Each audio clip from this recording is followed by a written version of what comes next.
In some phases of your life, the main goal is just getting through your day. You push off goals until some other time, you don't plan or make a schedule to get things done. Going through the motions becomes your first language until one day you wake up and you ask yourself, what am I doing? My mid-20s have been a tug of war between doing what I want no matter the consequence and overthinking so much it's hard for me to succeed. Dreams and aspirations were the fire that fueled me growing up, and once I got there, I thought I would be happy. But as you get older and you start to reach your dreams, you realize there is always another level. There's always more you could be doing. There was always more to be gained. So how do you appreciate the present while still working toward the future? I have always lived in the future tense. For me, it was always tomorrow, or one day, or eventually. Future me had it all figured out. Future me accomplished everything she said she would. But I placed so much faith in future me that present me got forgotten about.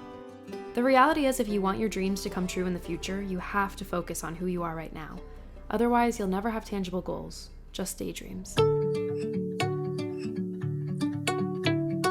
So a few years ago, I was having dinner with a friend I hadn't seen in a while, and we were talking about all the different paths we could take and how I was currently in the process of reframing what I wanted with my life. As I was talking about navigating the world of theater and YouTube and what I was wanting, he shared an excerpt with me from The Bell Jar by Sylvia Plath. Ever since then, it has stuck with me. I have thought about it constantly since, and I feel like it resonates with kind of the shift I'm going through right now, talking about intention. The excerpt is about a fig tree. It's pretty famous, and this is how it goes. I saw my life branching out before me like the green fig tree in the story. From the tip of every branch, like a fat purple fig, a wonderful future beckoned and winked.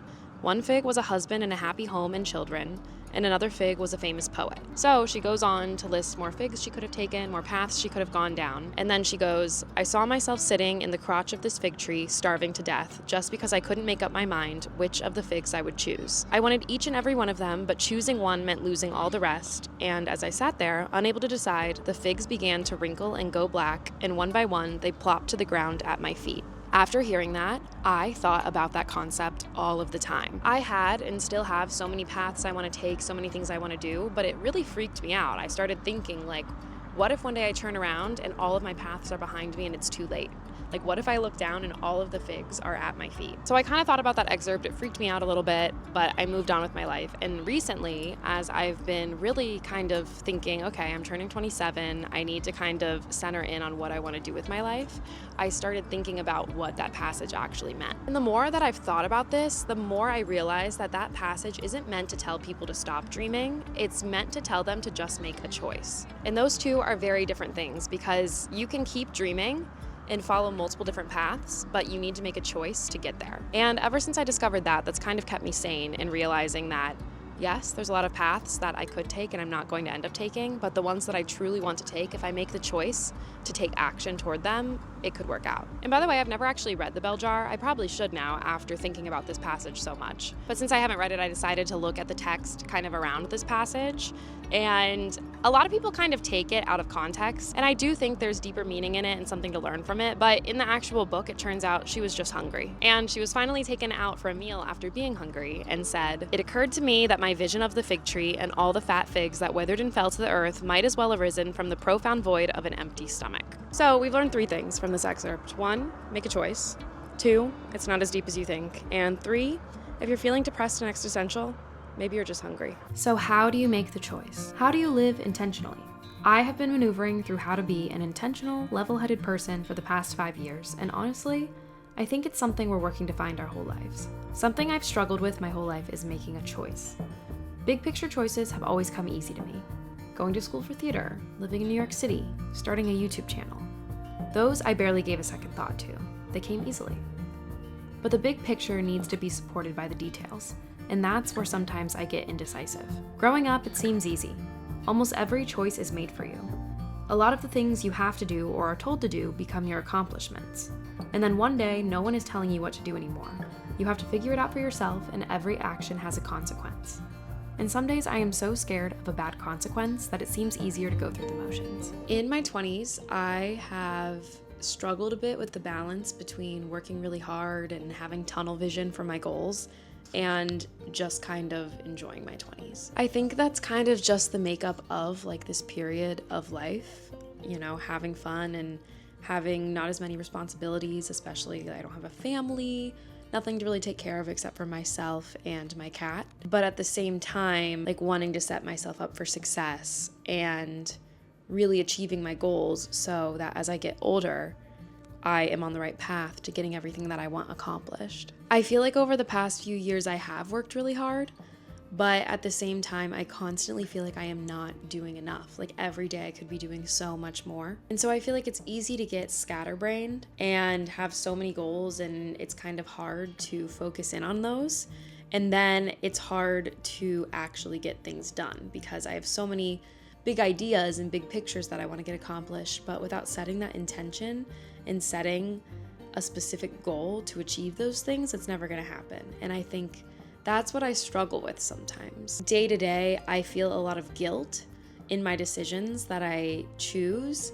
Like, for example, if I choose to hang out with my friends over going to a dance class, I feel guilty that I'm not working hard to keep dancing and furthering my career. But if I pick dance class over doing something with my friends, I feel guilty that I'm not fully using the time that I have in my 20s where I'm living in the city so close to my friends, and like that won't be available to me forever. So I'm trying to unlearn the guilt of making a decision because I feel like I feel guilty all the time no matter what decision I make. But every choice that you make in the moment is the best choice that you could have made at that moment in your life. A strong career is definitely important, but strong relationships are important too.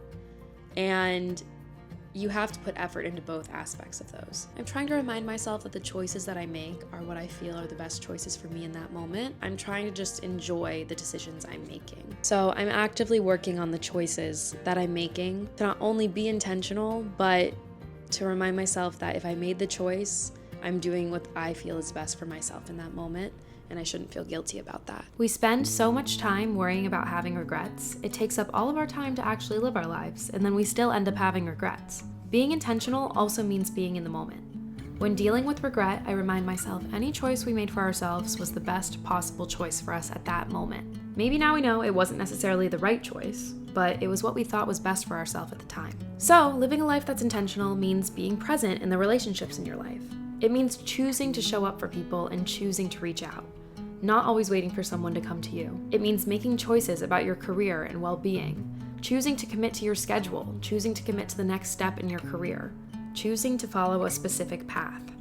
It means taking control of your life. It means not putting things off until the future and working on them right now. It means showing up for yourself.